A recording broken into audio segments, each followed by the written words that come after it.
نحمد و نصلی علی رسول الکریم اما بعد فاعوذ باللہ من الشیطان الرجیم بسم اللہ الرحمن الرحیم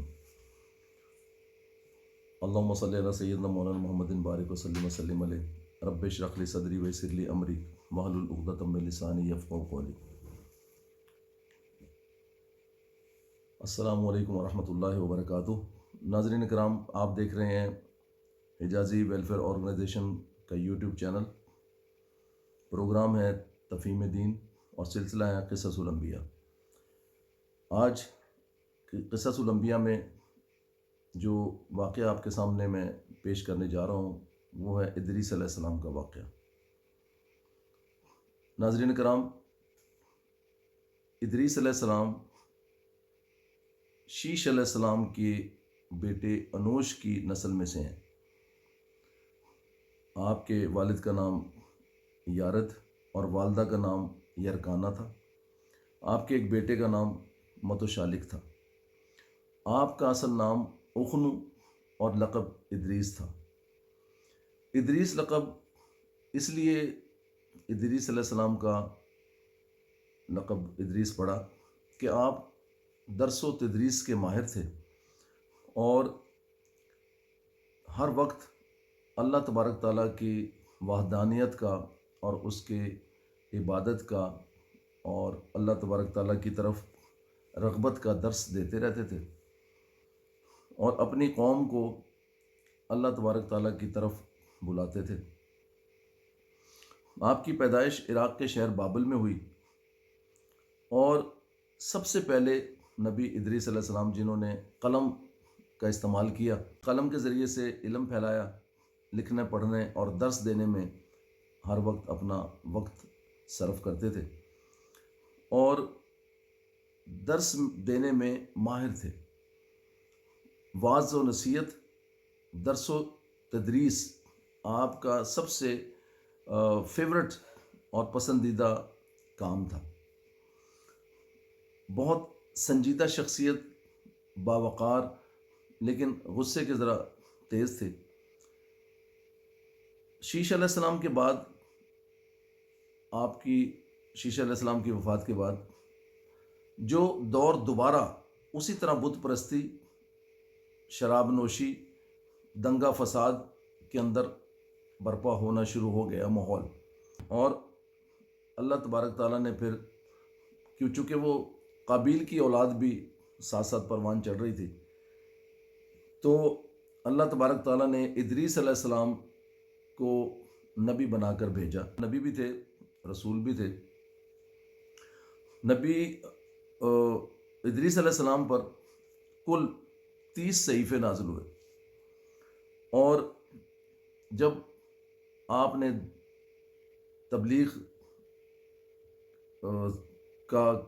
کی طرف زیادہ توجہ دی اور آپ کی درس و تدریس کی وجہ سے تبلیغ عام ہوئی،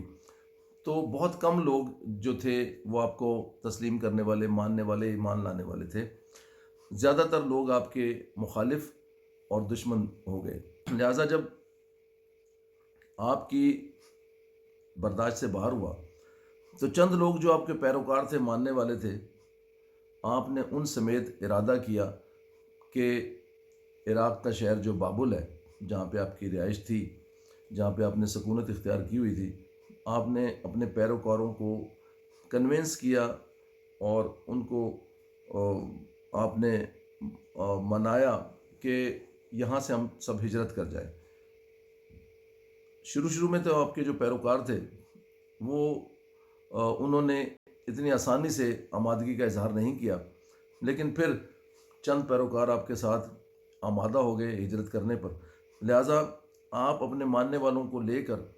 مصر کے شہر مصر کی طرف آپ نے ہجرت کی، اور فرات اور دریائے نیل کے درمیان مصر کی ایک شہر میں آپ نے وہاں پہ سکونت اختیار کر لی۔ وہاں پر بھی آپ نے درس و تدریس کا کام کیا، اور بائی پروفیشن جو ہے اپنے آپ بڑے مہارت سے کپڑا سیتے تھے۔ کپڑا سینے کے ساتھ ساتھ علم نجوم میں اور ریاضی میں بھی ادریس علیہ السلام بہت ماہر تھے۔ اس کے ساتھ ادریس علیہ السلام نے اسلحے کو بھی ایجاد کیا، اور نہ صرف اسلحے کو ایجاد کیا بلکہ آپ نے جو بنو قابیل کے کی اولاد جو تھی، جو کہ اللہ کے نافرمان تھے، ان کے ساتھ جہاد کیا، اسی اسلحے سے جو آپ نے اسلحہ بنایا اور اسلحہ ایجاد کیا، اور آپ نے اپنے پیروکاروں کو ساتھ ملا کر بنو قابیل کے ساتھ جہاد کیا۔ تو آپ کی یہ دو باتیں بڑی مخصوص ہیں، بڑی خاص ہیں ادریس علیہ السلام سے جو منسوب ہیں، کہ ایک تو درس و تدریس، واعظ و نصیحت، اور دوسرا بنو قابیل کے ساتھ جہاد۔ تو یہ ذکر جو ہے وہ قرآن پاک کی 2 صورتوں میں آیا ہے، اور اللہ تبارک تعالیٰ نے ان دونوں صورتوں میں یہ بیان فرمایا کہ ہم نے آپ کو بلند مرتبہ دیا۔ سورہ انبیاء کی آیت نمبر 85 اور 86 میں، اور سورہ مریم کی آیت نمبر 55 میں قرآن پاک میں آپ کا ذکر آیا۔ ادریس علیہ السلام آدم علیہ السلام کے پڑ پوتے اور نوح علیہ السلام کے پڑ دادا تھے۔ ادریس علیہ السلام اللہ کے بہت ہی پسندیدہ برگزیدہ نبیوں میں سے ایک تھے، جنہوں نے پہلے علم اور قلم کا استعمال کیا۔ دوستو، ادریس علیہ السلام کے جب وہ درس و تدریس دیتے تھے، تو جہاں ان کے اپنے امتی اور جہاں ان کے اپنے لوگ آپ کے پاس بیٹھے رہتے تھے، وہاں فرشتے بھی آپ کی محفل میں آتے تھے، اور ادریس علیہ السلام کی بڑی بے تکلفانہ دوستی سمجھ لیجئے کہ فرشتوں کے ساتھ تھی۔ اکثر آپ کی محفل میں فرشتے آتے تھے اور بیٹھتے تھے، تو جن سے آپ اکثر جنت کا، دوزخ کا احوال پوچھتے تھے، ذکر کرتے تھے، اللہ تبارک تعالیٰ کا ذکر کرتے تھے، اور فرشتے بھی بیٹھتے تھے، علم حاصل کرتے تھے، درس و تدریس کا ہر وقت تذکرہ رہتا تھا۔ تو ادریس علیہ السلام نے ایک مرتبہ جب اسرائیل علیہ السلام انسانی روپ میں آپ کی محفل میں بیٹھے ہوئے تھے، تو آپ کو جو پتہ چلا، مطلب جو دوسرے بھی فرشتے بیٹھے تھے ان کے ذریعے سے، کہ یہ اسرائیل علیہ السلام ہیں جو کہ روح قبض کرتے ہیں، تو اسرائیل علیہ السلام نے ادریس علیہ السلام نے یہ کہا کہ میں موت کا مزہ چکھنا چاہتا ہوں، کہ آپ کس طرح روح قبض کرتے ہیں، کیا تکلیف ہوتی ہے، کیا احساس ہوتا ہے، تو آپ اگر مجھے پتہ چلے کہ موت کس طرح آتی ہے۔ تو اسرائیل علیہ السلام نے اللہ تبارک تعالیٰ کی اجازت سے آپ کی روح قبض کر لی، اور پھر اس کے بعد اللہ کی ہی اجازت سے واپس لوٹا دی۔ تو ادریس علیہ السلام کو پتہ چلا کہ موت کس طرح آتی ہے، روح کیسے قبض کی جاتی ہے۔ پھر آپ نے اظہار کیا کہ میں جنت اور دوزخ کی سیر کرنا چاہتا ہوں، دیکھنا چاہتا ہوں۔ تو ظاہر اللہ کے حکم کے بغیر تو پتہ بھی نہیں ہلتا۔ اللہ کی اجازت سے فرشتوں نے ادریس علیہ السلام کو لے کر گئے اوپر، اور جا کر دوزخ کی سیر کرائی، پھر جنت کی جب سیر کرائی تو آپ جنت میں داخل ہو گئے، اور جنت میں ٹہلنے لگے، اور وہاں پہ بہت خوش ہوئے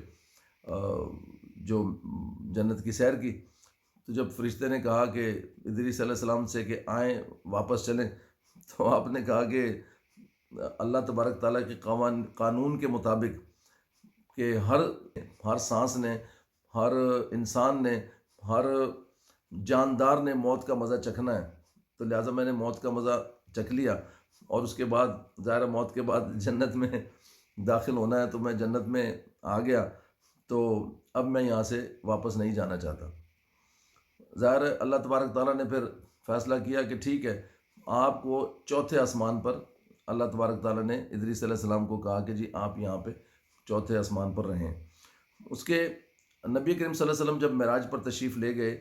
تو نبی کریم صلی اللہ علیہ وسلم کی حضرت ادریس علیہ السلام سے چوتھے آسمان پر ہی ملاقات ہوئی۔ وہاں پر جبریل علیہ السلام نے بتایا کہ یہ ادریس علیہ السلام ہے۔ خیر بعد میں جب وہ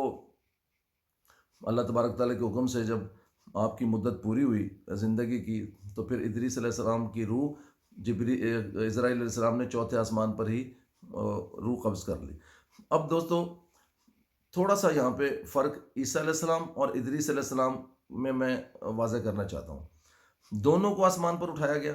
دونوں کو زندہ حالت میں، کہ عیسیٰ علیہ السلام کو بھی اللہ تبارک تعالیٰ کے حکم سے نہ تو صلیب پہ چڑھایا گیا، نہ قتل کیا گیا، نعوذ باللہ، بلکہ اللہ تبارک تعالیٰ نے آسمان پر اٹھا لیا زندہ سلامت۔ اور آج بھی عیسیٰ علیہ السلام زندہ سلامت آسمانوں پر موجود ہیں، جیسا کہ نبی کریم صلی اللہ علیہ وسلم سے عیسیٰ علیہ السلام کی بھی ملاقات ہوئی اور آپ واپس تشریف لائیں گے، پھر زمین پر آ کر اپنی طبعی موت ان کا وصال ہوگا، اور پھر جا کے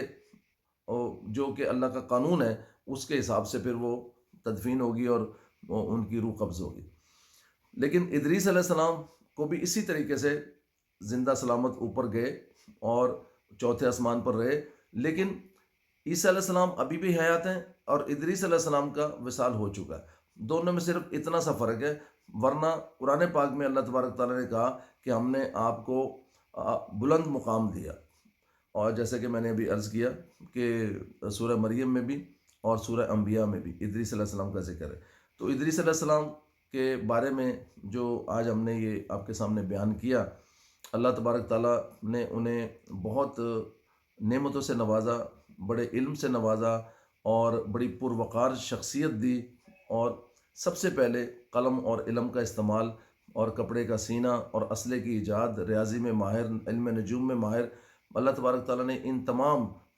نعمتوں سے آپ کو سرفراز کیا، اور آپ نے اپنے دور میں انتہائی محنت کی اور اپنی قوم کو اللہ تبارک تعالیٰ کی وحدانیت کی طرف بلایا، اور درس و تدریس کے ذریعے سے، واعظ و نصیحت کے ذریعے سے اللہ کے دین کی تبلیغ کی۔ آج ہم نے ادریس علیہ السلام کے اوپر یہ جو بیان کیا ہے، انشاءاللہ تعالیٰ اب نیکسٹ ایپیسوڈ میں اس کے علاوہ ہم انشاءاللہ تعالیٰ بیان کریں گے۔ آج اتنا ہی، وما علینا الا البلاغ۔ السلام علیکم ورحمۃ اللہ وبرکاتہ۔